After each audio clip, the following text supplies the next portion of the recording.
I quit my day job and became a full-time writer on February 7th, 2013. There should actually be a dash right there. So I'm going to fix that real quick. That was 9 years ago, and I was a school teacher. And the primary catalyst for me being able to leave my job was that one of my sons was sick, and we had to make some choices about medications he might go on, or getting him in a situation where he wasn't having quite as many fevers and that kind of thing. So one option was to get him out of daycare, and that required one of us to stay home. I'd kind of become disillusioned with my job, and I'd always sort of felt like I wanted to be a full-time writer. I didn't really have any indicators that that should happen. Looking back on the writing I was doing at the time, there were people who thought it was good, but looking at where I am now compared to where I was then, I was nothing. There's a lot of writers that were active at the same time that I went full time, and they were much better than I was. And I chose to believe my own myth, this idea that I had a lot to learn, but I was capable of moments of greatness. And so by believing that myth, then I continued to improve and continue to improve. Looking back, it's, hey Tom, thank you for being here. Looking back, it's kind of scary to think of where I was as a writer at the point that I went full time, because I was not very good compared to what I am now. I'm not claiming that I'm a superstar now, but I am much better than I was back then. And just at that point in February of 2013, I was very inconsistent. I didn't really have any credits to my name. Like everything that I have accomplished since then, including being in Best Horror of the Year, being nominated for any kind of awards, all that stuff came after I went full time. So arguably there was really no evidence that this should work, but it did anyway. And I think sometimes when you take a leap of faith, when you go after a dream or that kind of thing, sometimes being not being willing to give up is as important or more important than the talent or the credits or any of that kind of stuff. Now, you got to be willing to put in the work, and there's no way I would have made it this long if I hadn't been working my butt off to accomplish some of those things. So let's look at some of the things that have changed. Some of these are industry based, some of them are personal. My writing style and habits. I have a designated office space now. We were still kind of in the process of finishing off a room at the point that I had. No, that's not true. We were in a different house actually, and I was just kind of in the living room area. And we ended up moving to this house, and then I was kind of in the spare bedroom. At another point, I had the desk that was in the living room, so the kids would be watching TV or playing, and I would be trying to work during the day. And then eventually we finished off a space behind the bedroom that now serves as my office where I'm sitting right now. So that's a significant difference. Finishing point for the day. Now, I think this one is pretty significant and maybe one that others might benefit from. It's so important I had to get a drink of water. Before, when I was full time, before I was full time, I just kind of wrote when I had time. So I get home, get work done, sit down, get some writing done when I could. I'd be exhausted the whole time, all that kind of stuff. After going full time, I felt a lot of pressure, so I just kind of was writing all the time, and I would take breaks, to do chores or to take care of the kids or to pick them up from school or get stuff done around the house, that kind of thing. Stop for meals. And the whole time, anytime I was doing something else, there was always on my mind of going back to the writing. Now, I do take breaks now. They tend to be shorter, unlike a lot of people. I'll get to that in a moment. But unlike a lot of people, I tend to work through. But the one thing that's different now is I have a list of things to do for the day. And when I'm done with the writing, if it happens to be before noon, if it happens to be afternoon, sometimes I finish early because I got streams coming up or vice versa, that kind of thing. But I have a finishing point. And so when I'm done, excuse me, when I'm done, I'm done. So when I set the Post-it aside, crumple it up because I've done everything that's on it, I go to do other things, and I'm not writing again that day. Now, I might still sit down in the evening, get a head start on some stuff for the next day, but that's rare. So having a finishing point for the day is very different psychologically, because you don't spend the whole day feeling guilty. So let's say you stop at noon for lunch, and then you don't get back to it, don't get back to it, don't get back to it. And eventually you get to 6, 7, 8 o'clock at night. You're still feeling guilty about not writing. Maybe you sit down, maybe you don't. Then you go on to your next day and get into your other work. But instead of being finished at noon, you just felt guilty from noon until whenever you went to bed, feeling like you should get back. So you didn't really get any rest during that time you weren't writing. Now, on the other hand, if I finish all the stuff on my to-do list at noon or 1 or 2 or whenever it is, after working all morning, I just feel like I'm finished. So whatever else I'm doing that day, I'm not thinking about, well, I guess in a sense I'm always thinking about writing, but I'm not thinking in terms of, oh, I got to get back to that. Now, again, obviously this works because I am full-time. So I can pick what time of day that I get to work. But when I'm done, I'm done. So there's just a finished point there. Now, since the cardiac episode earlier this year, sometimes I get a later start. But that's not always the case. Sometimes I'm waking up earlier because I'm going to bed earlier because I'm so tired and all that kind of stuff.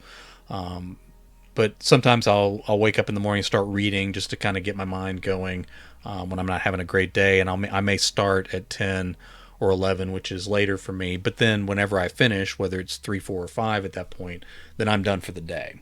And so having a finishing point for the day in your writing is kind of a big deal, because you don't have that feeling of maybe I could sit down and get 100 more words or 250 more words or maybe even 1,000 more words, and you feel bad on the days that you don't actually do that. So that is a difference for me, having a finishing point. Starting in the morning is different. Now, of course, before I was full-time, I would write in the evenings when I got home and finished whatever, schoolwork or paperwork I had to get finished.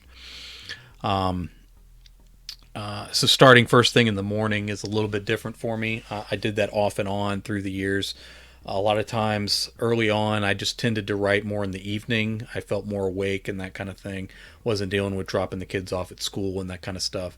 But now I pretty much my first thing is starting in the morning. If back when I was running, sometimes I would run in the morning before it got hot and then sit down and start working. But basically a morning start is something that I do now that I haven't always done.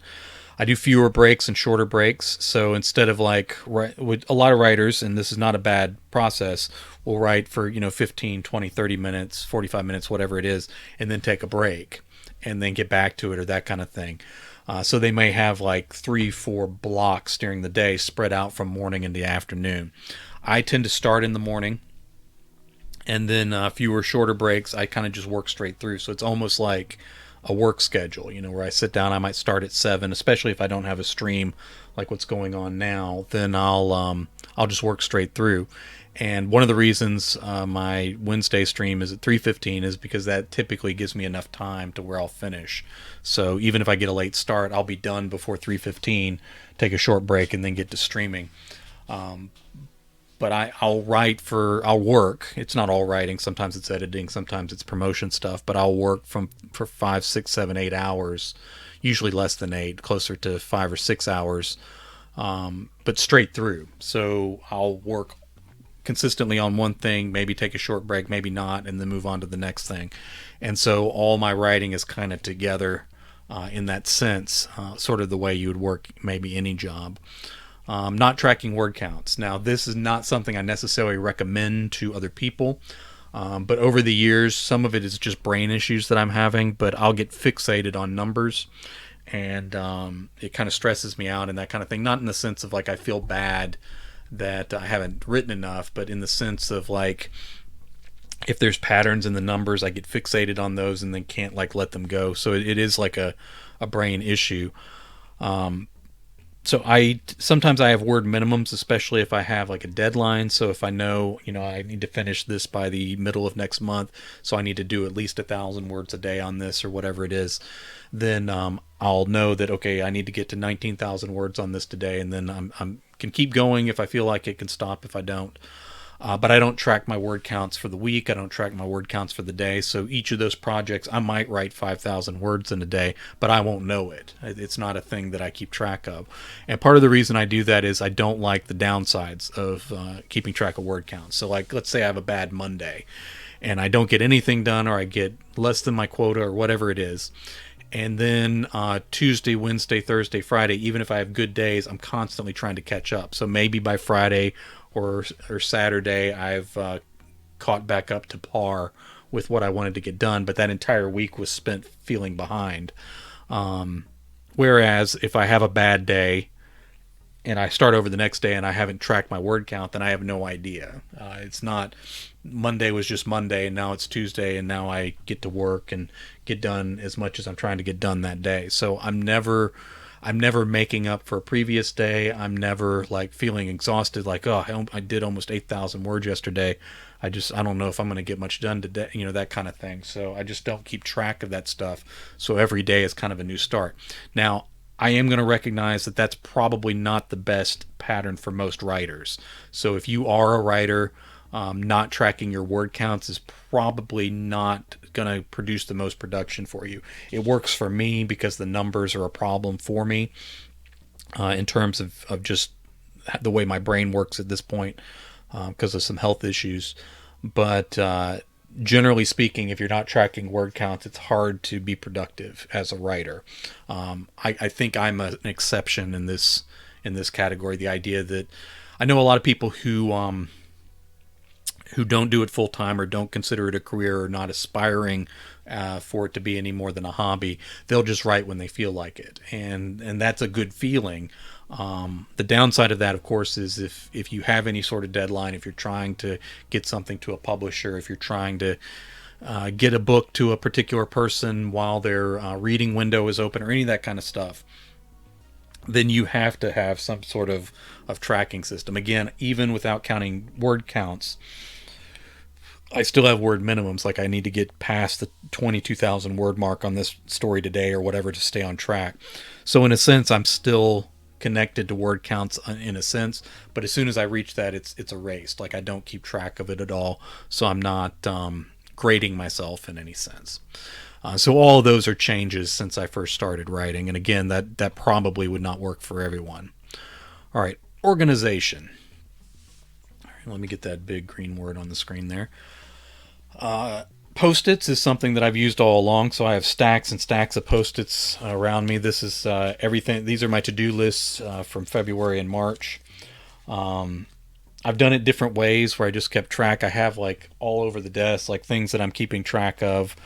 Stories that I'm going to be writing on stream tomorrow when I have a normal schedule again. So all that stuff is there. I'm using other organizational tools besides the Post-its, but I still kind of lean on that a good bit.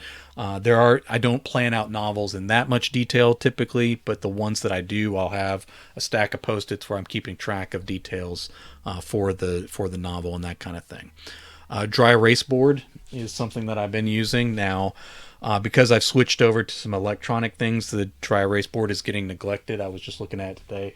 It's kind of turned into where that bottom corner is sort of spreading out into the rest of the board, and it's all like story titles, potential story titles that I might borrow from.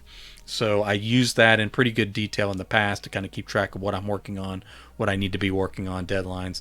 But I moved a lot of that stuff electronic. So while I'm still using the board to a degree, a lot of what I used to use the board for is moved to other places.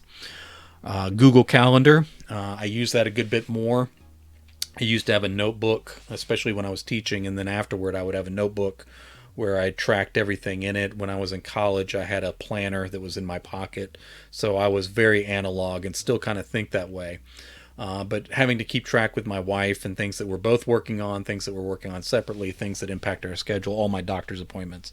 Google Calendar has been what we've leaned on for that. So I'll even put down deadlines of like, so for instance, I'm doing Brian Keene Revisited right now.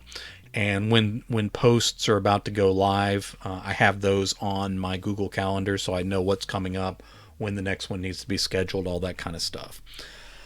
Now I could do to-do lists on there, like the task list for the day. I could put those on Google Calendar, but I ended up moving to another system called Trello.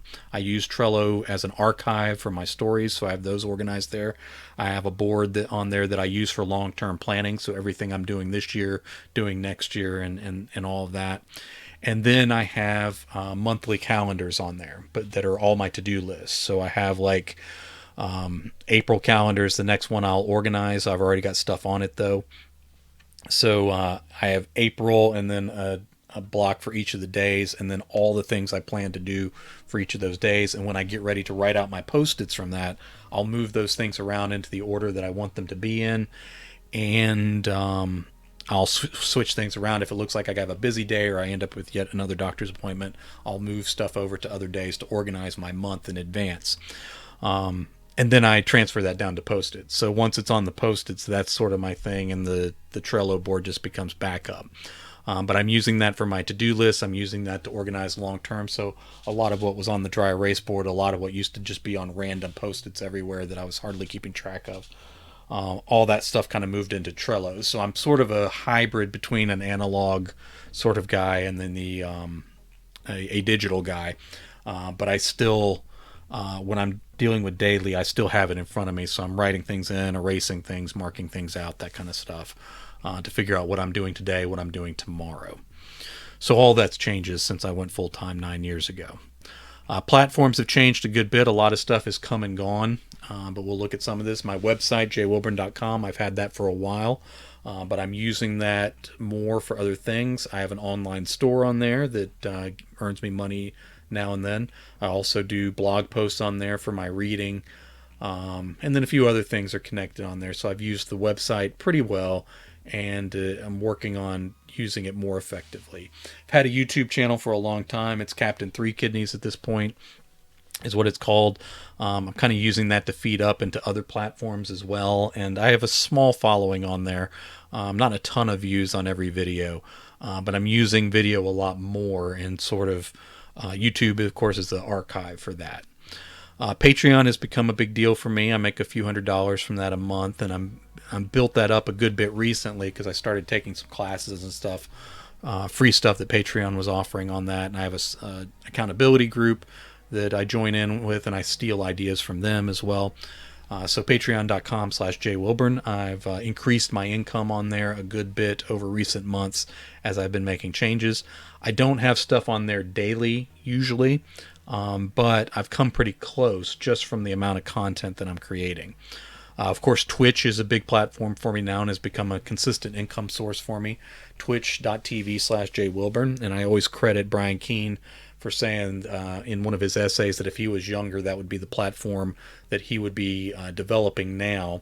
And I decided to take his advice, and I'm glad I did. It creates content for other places. I've used it, just the writing I create on there, but also the videos. I have built up my Patreon, which is getting more support. It creates material for a short story collection that I just put out, Read, Write, Edit, Play, Repeat, Volume 1.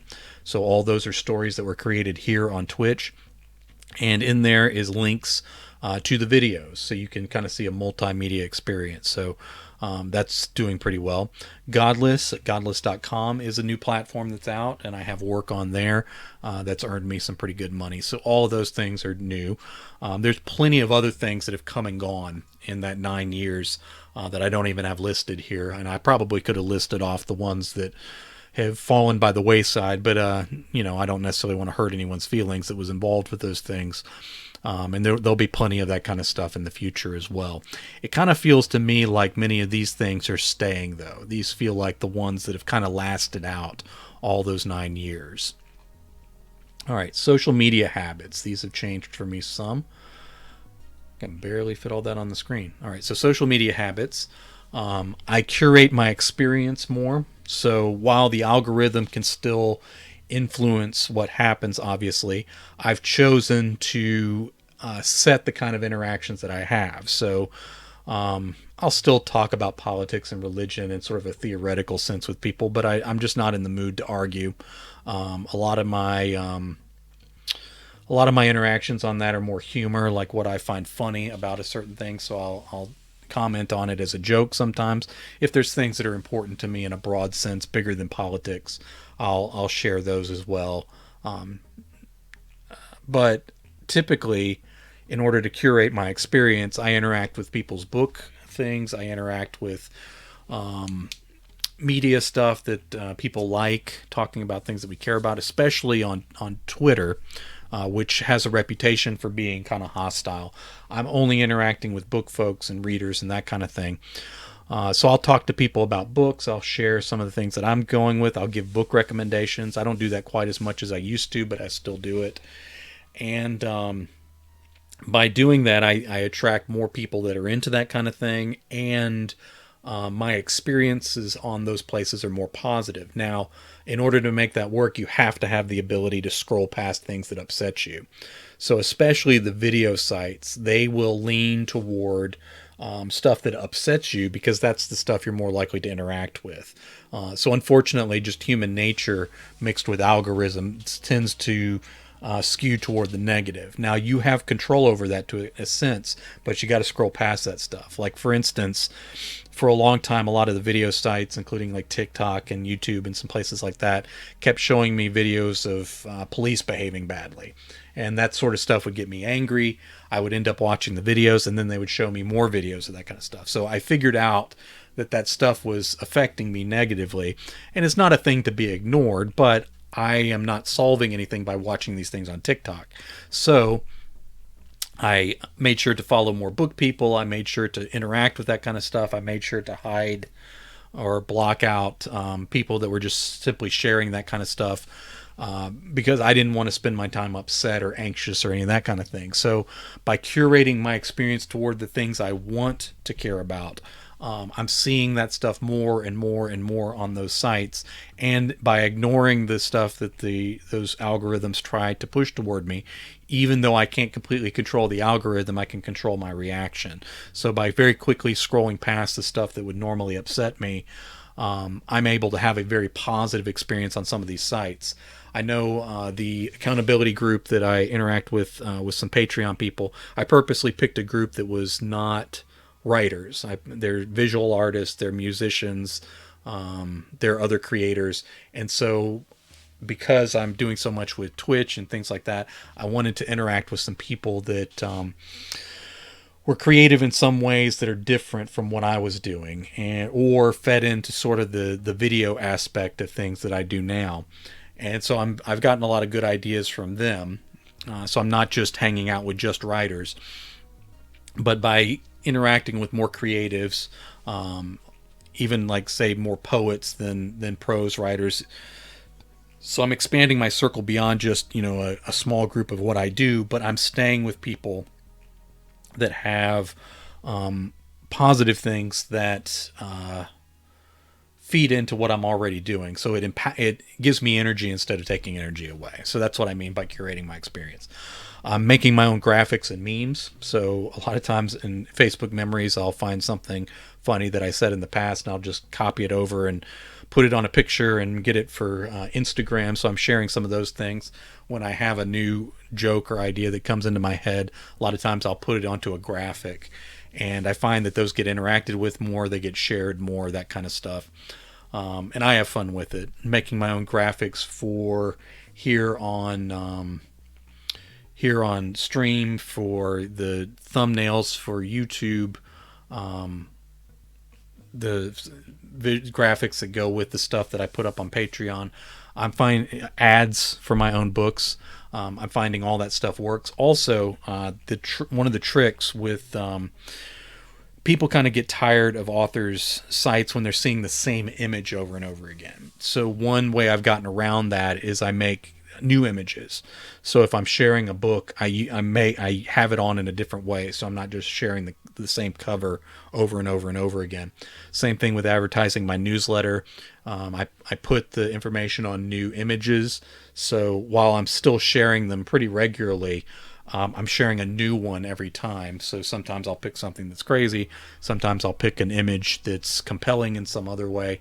But by using graphics and changing them out, you can advertise some of the same stuff again and again, but it doesn't feel repetitive to people that happen to see it more than once. Most people don't see your stuff. That's just the nature of social media. So if you share something 5 times, most people only see it once. But for those people who do see all your stuff and then start to feel like they're being spammed, if you're using different images, different graphics, even like adding jokes in with them or whatever it is, because they're seeing a new thing, even though it's about something they've seen before, it doesn't feel repetitive to them, and it's more likely to get their attention because they're seeing the same thing in 3 different ways. So instead of kind of, oh, this stuff is just blending into the background because I keep seeing it, they're seeing different versions of the same thing, and now it's kind of getting into their heads and they're like, well, maybe I'll check out that book or whatever it is that you're pushing. So graphics have a lot of power when you can make your own. Promoting other people's work more. So instead of just buy my book, I tend to share other people's stuff. Part of being able to do that is just having confidence that your own stuff is good enough that you don't have to push your own stuff daily in order to get people to see it. Now, I do think you still need to promote. So there's a lot of people that feel so weird about self-promotion that they won't do it at all, and then nobody knows what's going on with their stuff. So I think there's a balance there, and sharing other people's stuff is good. Disengaging with negative people. I don't necessarily block everyone that is all politics or all negativity, but I will do it if they're coming at me with attacks or arguments all the time. If there's nothing positive, I've blocked a few people on social media that I'm friends with in real life just so we could remain friends in real life. And I've even told them that. I've said, listen, I don't think our relationship's going to build in a positive way if we stay connected on social media. So I still care about you. I still want to interact with you, but it's going to have to be off social media. So that's a weird thing for people. They kind of associate the way we act around each other in social media with real life. So when you say, I don't want to engage with you on social media, it feels like you're cutting off the friendship for some people. And that's not the majority of people. There's a few rare folks that I've done that with. But for the most part, I'll just not interact. So if they are negative all the time, I'll just hide their posts from myself. I'll engage them when they're talking about something else that I care about. But largely just kind of not being a part of people's negativity has been pretty positive for me in social media. More positive and grateful, inspirational. These are sort of things that have kind of developed naturally. Some of it has to do with just surviving health issues, so getting my transplant, surviving a heart attack, all that kind of stuff. It's pushed me towards being more grateful, being more positive, and kind of sharing the things I'm going through and how I'm getting through them, and that's kind of inadvertently been inspirational to people. And then I value friendships over interaction. Social media for me for a long time was all about like, this is about promotion. I don't really, I have friends off this site. That's not really what I'm looking for, but I connect with my friends anyway. Now, even though I still use it primarily for promotion, I do value the friendships over the interaction, over like getting likes for my post or anything like that. And I will tend to reach out to people that I haven't heard from in a while on social media and that kind of thing. So that's sort of how I use it, and I feel more positive than I did, say, 9 years ago. I've written and published more work. I could list off a lot of things, but I always kind of felt like I wasn't publishing as much because I was doing a lot of ghostwriting. But every year I put something else out, and on and on and on. And over 9, 10, over a decade of professional work, I've put out 30 novels. I've done short story collections, a few of them. Not all of them are out anymore. I had one come out just this month. Almost 600 different stories written. So I've got a lot to choose from. Some of those have been published, some of them haven't. Some of them were here on stream. Some of them were made separately. A lot of them end up on Patreon eventually for the people who support me there. But a lot of work and hopefully a lot more to come. A lot of health changes. Anyone who knows me knows I'm always got something going on. My big joke now is that other than my kidneys, my heart, and my brain, everything's fine. So I got a few big things, but I'm still lucky, fortunate in that many of these things have been addressed and are under control. There's still things I have to deal with, but I, I I can't complain. I guess I could, but I'm happy that to still be alive, and this is the price of what it takes. I got a kidney transplant back in 2017. It was actually a year ago today. That not no, it was 5 years ago today that I had my kidney transplant, and that was a big deal. It really did change me as a person, going through kidney failure and then getting a second chance at life and all of that. It made a big difference for me, and I think it did change me for the better. And if I hadn't gone through that, I don't think I'd be anywhere near where I am today. So that was kind of the price. It does require constant maintenance, and there's always things to keep track of. I do have heart and brain issues. In April, I'm going down to get some cognitive testing to see if the issues I'm having are more degenerative in nature. And of course, the heart attack was last month. It was the 12th, so less than a month ago. And I came real close to dying. That was a big deal, and I'm still recovering from it. Getting into cardiac rehab, it's a lot of exercises, a lot of physical therapy, and it's tiring. And I haven't even gotten into the bulk of it yet. So I have all that going on in addition to other doctor's appointments that I have to get to and all that kind of stuff. Gatekeeper, and what I mean by that is I've actually paid for one of those concierge doctors, the kind that see fewer patients. It is a cost. Medical costs are my biggest thing, so adding another one on seems like a big deal. But I need, with all the stuff I have going on, I need somebody who's keeping an eye on things. So I just very rarely saw my usual primary care physician because everything I had involved with needed a specialist. Now that I have so many different specialists, I need a doctor that's not distracted, who can just completely focus on making sure they're keeping track of everything. With this particular doctor, I can get my monthly blood work done there. I can come see them at any time. So instead of always having to go to the emergency room every time something comes up, I can get someone to check me and decide if it's an emergency room issue or that kind of thing. So we decided to put out that cost, partly because I just have so much going on. I do need somebody to be a gatekeeper for me. And I do think it's the best decision for me.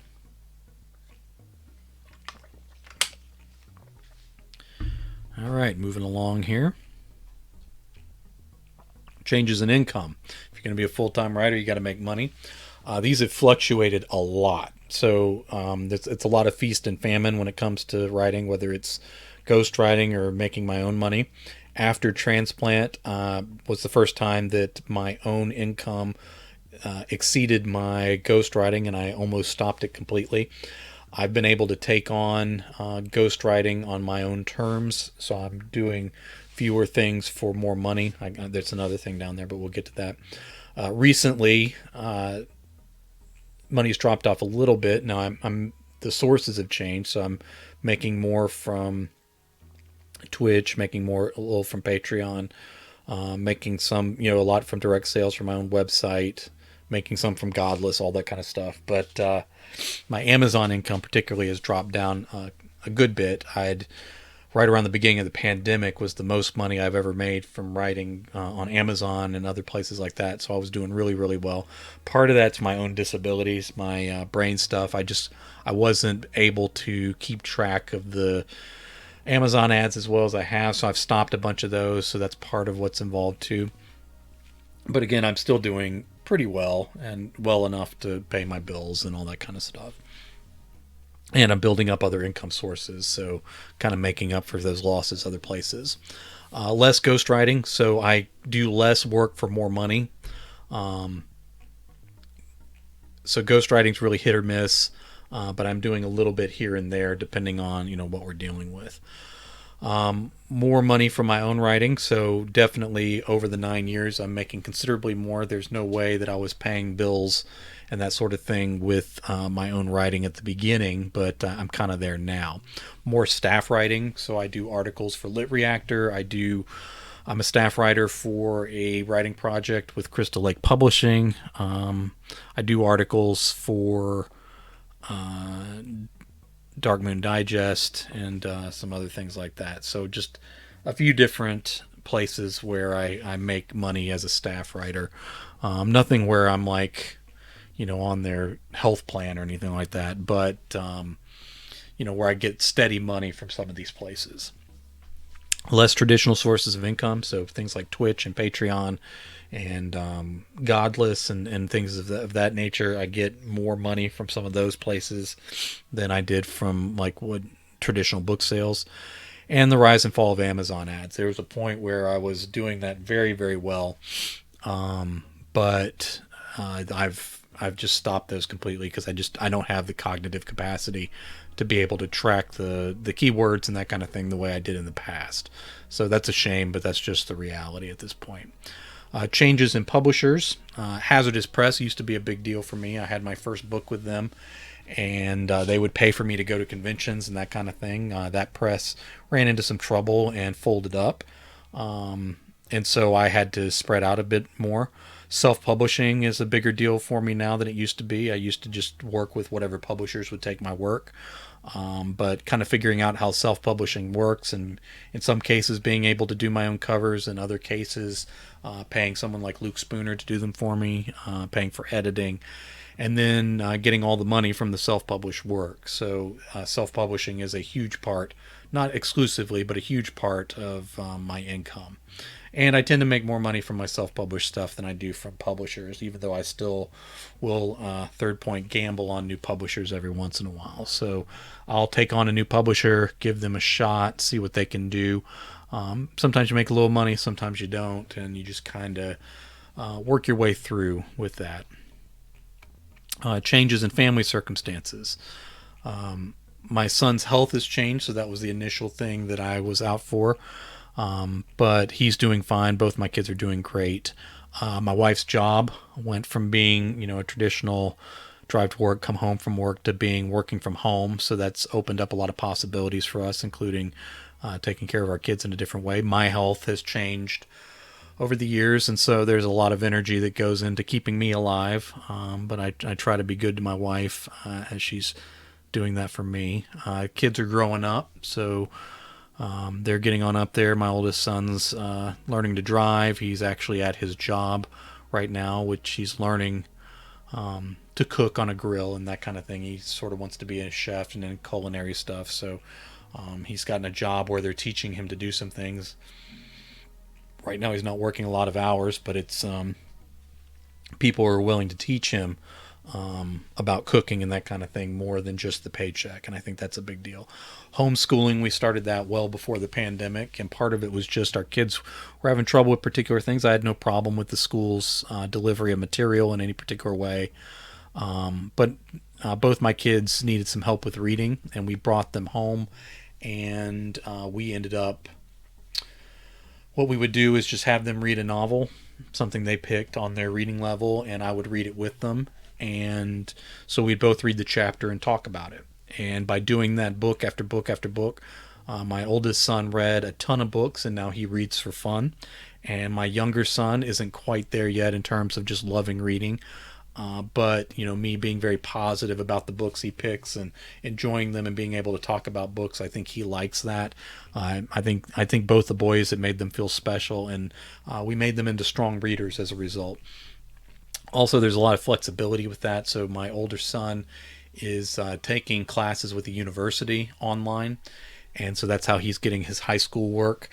And the requirements of our state aren't very strict, so he's actually getting a more rigorous education, I think, with that. But it also provides us the flexibility that instead of taking Spanish with them, he's doing lessons in person with somebody, and he's learning the language better. Also, we have the flexibility to be able to take some classes at the colleges down here, including getting a head start on maybe some of the culinary stuff he wants to do. My younger son is taking an art class that's going to lead into possibly some animation classes online. So because we kind of have the flexibility that we can establish as other primary subjects that we do take seriously, maybe more so than a lot of homeschoolers do, we also have the room for them to be able to do some things they love, sort of during this discovery phase of their lives that may work into what they end up doing for a living. So I'm excited about that. The pandemic has changed a lot for us. My family's at a point where they're able to go back out and socialize and do that kind of thing, but we always got to be careful of me because of my immunosuppression. I have a convention scheduled for April that I hope I can go to. It'll be the first one that I've been to in 2.5 years. It'll be the first trip of any kind that I've taken in 2.5 years, other than just driving to local doctor's appointments. So I'm hoping to get past that. The pandemic, of course, is not over, and I got to be more careful than a lot of people.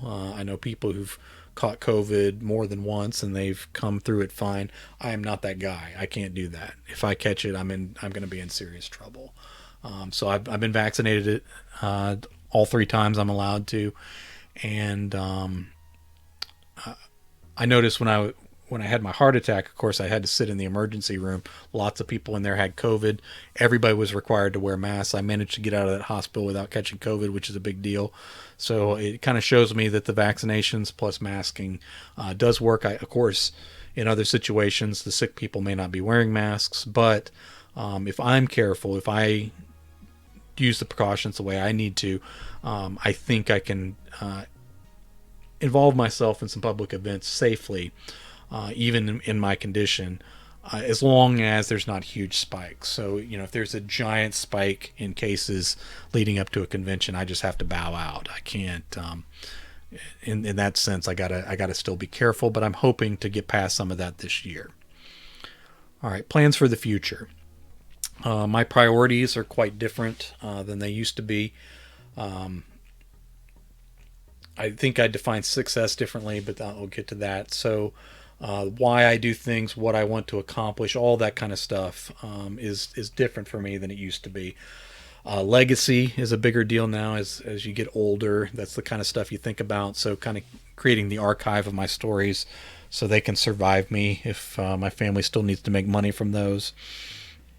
Thinking about how I help other people and that sort of thing is kind of a big deal as well. And then kind of looking at the future, what happens after I'm gone.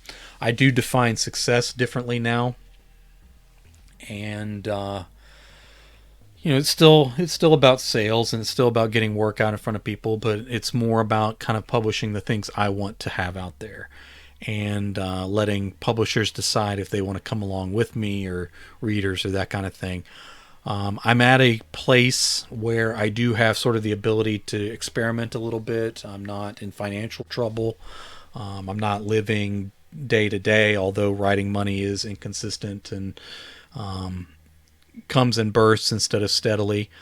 Still, defining success for me is a little bit different in terms of just putting out better quality work and then letting the readers and audience come to me. Which is happening gradually as we move along.